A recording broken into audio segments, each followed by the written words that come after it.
Revolutionary, frontline standing, solitary, mind state, kinda scary. Take a deep breath. Take a deep breath.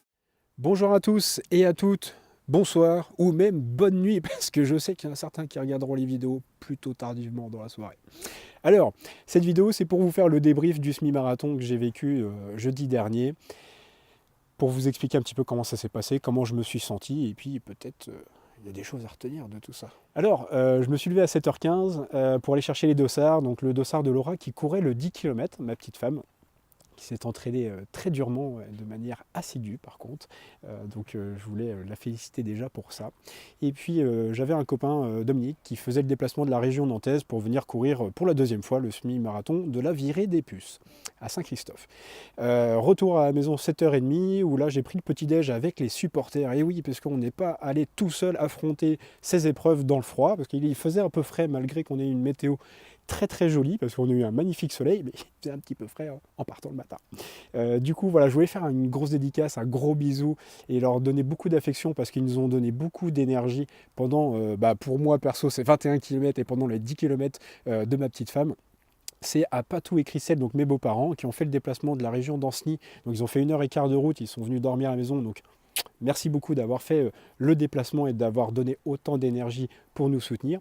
Et puis un clin d'œil aussi particulier à Sandrine et à Noah, donc Sandrine, la tata de Laura, qui a fait le déplacement de la Chapelle des Marais. Ils ont fait 1h30 de route pour venir nous soutenir.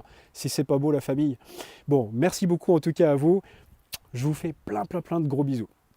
Puis on vous reverra sur d'autres épreuves parce que vous avez tellement donné de la voix, vous avez fait tellement de bruit que vous n'êtes pas passé inaperçu. Alors, ce qui était important à retenir, c'est qu'on était à peu près 1000 coureurs sur le semi-marathon, 600 coureurs sur le 10 km. Et je me suis positionné avec Dominique sur le premier quart des coureurs sur le départ. Donc quand on a fait feu à 9h15, il faut toujours se faufiler pour trouver son rythme. Donc on monte les trottoirs, on descend.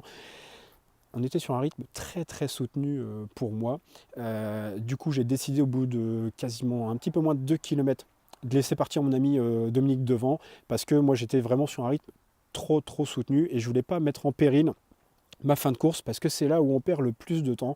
Donc je voulais pas grappiller ce peu d'énergie qui pouvait être très important pour la fin de la course. Tout se passe très bien jusqu'au 10e kilomètre. Le 12, je l'arrache en 57 minutes ou 55 minutes. J'ai plus le timing, mais si vous voulez avoir les infos exactes, mettez un petit commentaire, puis je vous le préciserai, il n'y a pas de souci. J'ai été dans le mal à partir du 14e kilomètre parce que j'ai donc des douleurs physiques qui sont revenues. Au niveau de ma côte, parce que j'avais une vertèbre thoracique déplacée que j'ai travaillé avec un ostéo le mardi d'avant. Donc 2 jours avant, j'ai pas pu me remettre totalement de cette séance d'ostéo. Et puis une douleur au niveau de l'orteil que je traîne depuis le premier semi-marathon. Donc tout ça, c'est bien réveillé gentiment au 14e kilomètre. Coup de mou, physique, je perds quelques secondes au kilomètre. J'essaye d'accrocher 1, 2, 3 coureurs. Il y en a un que j'arrive à prendre pendant peut-être 100 mètres, 150 mètres. Et puis je me dis, j'arrive pas, je suis vraiment dans le mou. Il me manquait un peu d'énergie. Et puis je me dis, c'est pas grave, j'arrive pas à accrocher. Je reprendrai un petit peu plus tard, dès que je me sentirai un peu mieux. Et là, j'entends un train arriver. Mais vraiment une bonne foulée, et je me dis, ils doivent être assez nombreux. Et là, je vois à peu près 6 ou 7 coureurs d'athlétisme. Donc je crois que c'était de l'athlète de Esnay. Donc s'ils se reconnaissent, je les remercie. Je leur fais une dédicace spéciale parce qu'ils m'ont emmené et ça m'a fait vraiment du bien. Je me suis dit, voilà, ici, c'est ton opportunité, elle est en train de se présenter devant toi. Donc c'est important de garder une prise de recul et surtout d'être lucide en permanence. J'ai fait 3 tentatives qui ont échoué. D'accrocher quelqu'un, je me suis dit, j'ai pas les jambes, j'arrive pas à reprendre mon rythme, bon, c'est pas grave.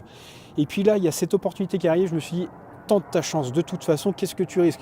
D'avancer encore un peu plus vite et de passer cette étape-là. Et j'ai réussi à les accrocher pendant 4 km, donc c'était vraiment génial. Ça a été physique, mais ça a été vraiment génial. Et puis, on est arrivé au 18e. Là, c'était un moment que j'appréhendais, donc pensée limitante. Voilà, je vous avais dit, il y a des choses à apprendre et à retenir.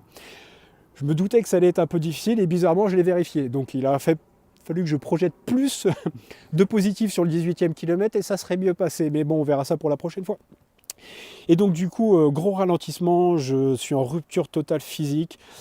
Il me reste 3 km, je sais qu'il y a mes supporters, donc je continue à faire le pas de plus, à me déchirer, à avancer. Donc voilà, je voulais pas aller au-delà de la douleur physique, mais je savais que le mental pouvait m'emmener beaucoup plus loin. Au 20e kilomètre, c'était tellement dur que j'ai failli vraiment abandonner, et ceux qui me connaissent savent que c'est vraiment exceptionnel. Et puis je me suis dit, voilà, je suis à moins d'1 kilomètre de mon fils, de mes supporters, de ma femme qui est déjà arrivée depuis un bon moment, je suppose. Donc tu ne peux pas lâcher, et je ne suis pas quelqu'un qui lâche. Donc je me suis accroché difficilement, je signe 1h45 minutes et 51 secondes.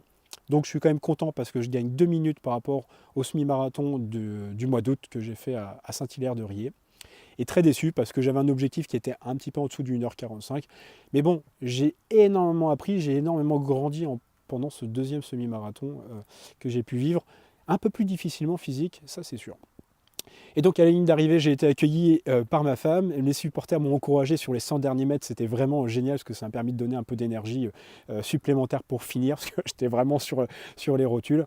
Et puis du coup, voilà, on a fait un petit débrief. Je ne savais pas du tout à quelle heure, combien de temps Laura avait mis, même si on s'envoyait des textos pendant le parcours.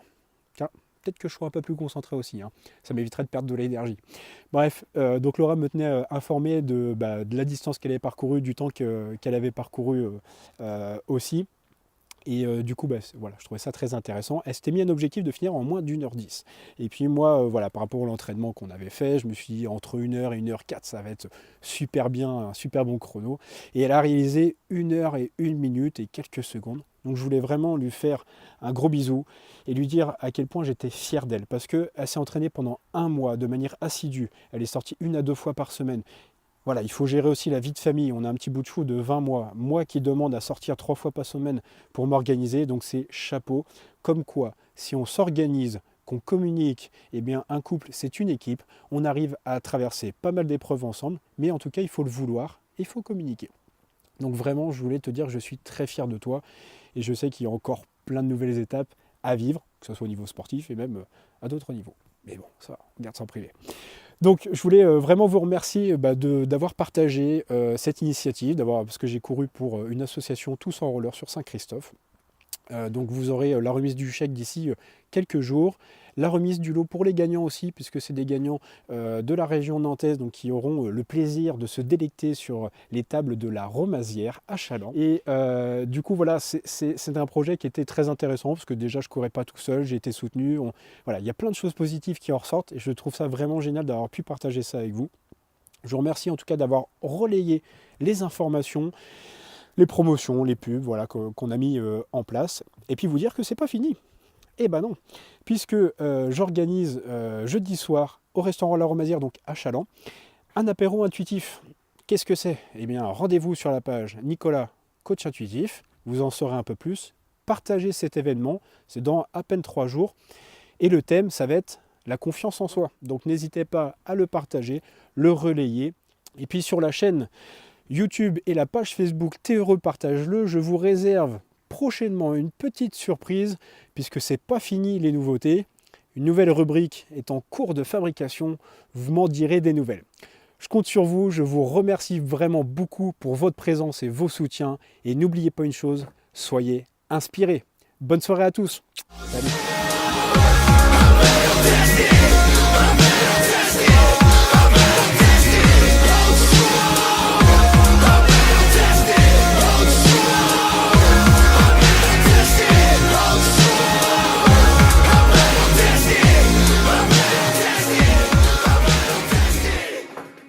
Thank you.